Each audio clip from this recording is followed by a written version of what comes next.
next host but could not host for other reasons. But next in that rotation should have been the East African Legislative Assembly, who also were unable to host again for reasons that can be discussed later.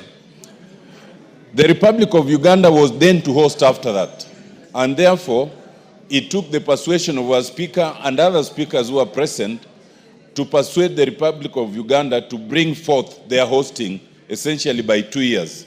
And they graciously accepted, confirming that they'll be able to host the games between 5th and 17th of December, and left the details of the exact place for hosting to the Central Planning Committee that should be meeting anytime soon. The Central Planning Committee will then communicate the schedules and the exact venues. Mr. Speaker, I wish to urge our own Bunge Sports Executive Committee to plan in haste. First of all, to plan in haste in terms of securing hotels and appropriate transport mechanisms and advise members in advance. Secondly, to plan in haste in terms of securing appropriate uniforms of the right sizes to members.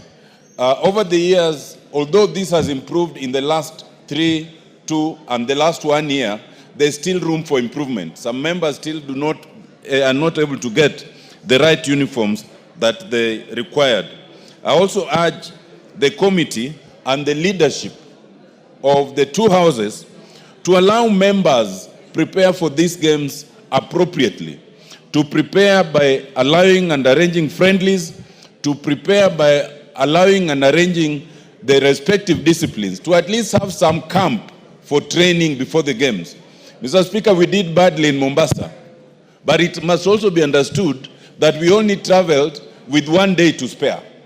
Many of the other teams had camped in Mombasa for at least 1 week, which we were not privileged to have.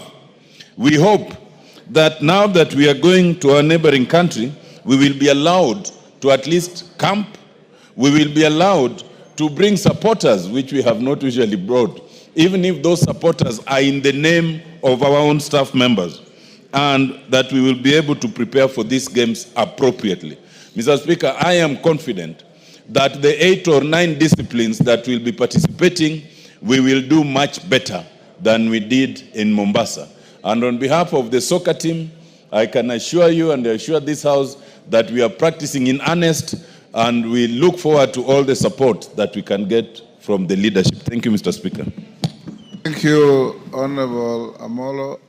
The JPC to the games, which you are a member with Kawaya and somebody else, must take this very seriously. In Mombasa, you recall I went to watch the volleyball game against Rwanda or Burundi. You didn't even have a substitute player. Not even one substitute player. And we were not very comfortable. You saw our football, how Tanzania sent rings around us, and so on and so forth. Please prepare in earnest. The clerk is directed, like I said, to enable the teams to prepare properly and thoroughly. You must be physically fit to play football, Honorable Mboko Milemba. Now I'll give, who is the chairman of sports? I said we'll start with the chairman of sports. Dan Wanyama is not here. Let me give Cynthia Muge, who wanted to make a statement on this. Thereafter, can we do a minute or two each? 2 minutes each? Okay, Cynthia, go ahead. Thank you, Honorable Speaker, for the opportunity to congratulate the great sportsmen and women who represented Kenya in Tokyo for the 2025 championship. Honorable Speaker, we are proud of that team because it has brought back the glory that Kenya as the powerhouse for sports and athletics, Honorable Speaker, has always been. Remember, Honorable Speaker, this is our 3rd best performance since the inauguration of the championships, Honorable Speaker. We've had 18 medals previously, and we've had another 15 medals previously. And today, Honorable Speaker, we have 11 medals. We want to appreciate all the gold medalists, the list that you have presented to this House today, Honorable Speaker, and we appreciate their efforts that they have been able to once again, like we have mentioned in this House, that this is the team that hoists the flag of Kenya every other time. And Honorable Speaker, we have also said that they have not been appreciated enough because of the very good work that they do. Honorable Speaker, we remain the best in Africa, and it is such a proud moment, Honorable Speaker, to be African. And it is even the best moment to be Kenyan, Honorable Speaker. And every day, Honorable Speaker, our athletes continue confirming that Kenya is the absolute kingdom of athletics and championships, Honorable Speaker. And we appreciate the people that represented us as a country, Honorable Speaker. Honorable Speaker, I also want to note that over time, our athletes have been doing a very good job. Previously, Honorable Speaker, we have contemplated having them have translators. But this time around, Honorable Speaker, when you listened to Ewoy speaking, when you listened to Perez speaking, when you listened to Wanyonyi speaking, when you listened to Faith Kipyegon speaking, you felt proud as a Kenyan because our athletes are properly able to present themselves, Honorable Speaker, and express themselves. Honorable Speaker, this also calls for responsibility for us. As a country that hosts these great people, what are we doing to support the sports, Honorable Speaker? And I appreciate the government of Kenya Kwanza because of the up-to-standard stadiums that we are building. And Honorable Speaker, I am seeing a brighter future for athletes, and we want to really appreciate them so that they can continue hoisting the flag of Kenya. We want to tell all the gold medalists and the people who have participated that as Kenyans, we... Thank you. KJ. Mr. Speaker, I thank you for your communication. In your communication, you indicated that Kenya is a very small country compared to countries like America. America is probably 6 times the size of Kenya in population, around 17 times in size. And it is so, we are in our place, Mr. Speaker, to be celebrating our athletes who brought us glory. Mr. Speaker, it is to make the observations going forward that one, as you noted in our communication, our male athletes will need a boost. Secondly, Mr. Speaker, it is also to recognize that sports is a national event. It never matters who will wear the gold medal. Mr. Speaker, in the past, any community has had an opportunity to bring glory to Kenya. And so when we see a runner coming from Migori and winning gold and breaking record, Mr. Speaker, this brings our country together in such a way that we are reminded of our glory times when we knew in athletics a medal could come from anywhere. From Eastern, we have had Rose Tatamuya. From Central, we have had John Ngugi and Wanjiru. Now we are having Omanyala and Odira from Nyanza.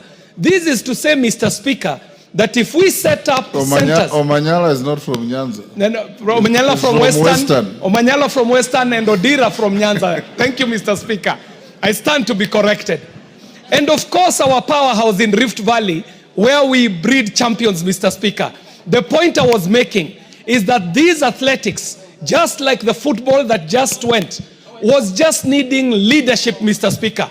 And when we offered leadership, we start winning again, and it is to congratulate Kenya, to congratulate the athletes, and for bringing Kenya back to winning ways on the international platform. I thank you very much, Mr. Speaker. Bensouda. Thank you, Honorable Speaker, for giving me this opportunity. And I want to thank you because you've spearheaded the love for sports and given even a clear framework for others that are yet to come. Honorable Speaker, I rise on behalf of women in this nation to confirm that truly women can lead. And the athletes who went there have exhibited exemplary performance. And this portrays that women are capable and competent of leading and giving the mantle. I rise also on behalf of Nyanza region. We have a movement of the Luos in this country called, in vernacular, allow me to quote, Segand Nyinam, the story of the daughters of the lake. Lillian Odira happens to come from Migori County. And Honorable Speaker, we are celebrating as Nyinam, the daughters of the lake. And I want to ask you, Mr. Speaker, that as the athletes will be invited for dinner, I want you also to organize a special dinner for the speaker and invite all women in this house to join you with those women who has led this country. Thank you, Honorable Speaker. I congratulate them. Thank you. Is that Kimayo? Or Cherorot? Cherorot? Thank you, Mr. Speaker, for giving me this opportunity to also participate and congratulate our athletes who managed to do us proud in Tokyo. I want to say, Mr. Speaker, this country is actually powerhouse because of the sports or athletics, Mr. Speaker. Mr. Speaker, I want to talk about Patrice Chebet. I mention her because she comes from my constituency, Mr. Speaker, and Patrice started, actually, there's a camp we started in 2006, and she has really proved to be one of the heroines who can be able to represent this country. I want to say, Mr. Speaker, that this country, we rely on athletes who are actually using only food without using enhancement substances, Mr. Speaker. And I want to encourage, Mr. Speaker, that our athletes should always be able to practice without doping, Mr. Speaker. I want to say also that the coaches are there, Mr. Speaker. They are unseen team who are actually managing to train and also teamwork in this country. I want to say we are proud of our athletes and congratulations to this country and also those who represented us abroad. Thank you, Mr. Speaker. Thank you. Yes, Mwalio. Mwalio, you normally sit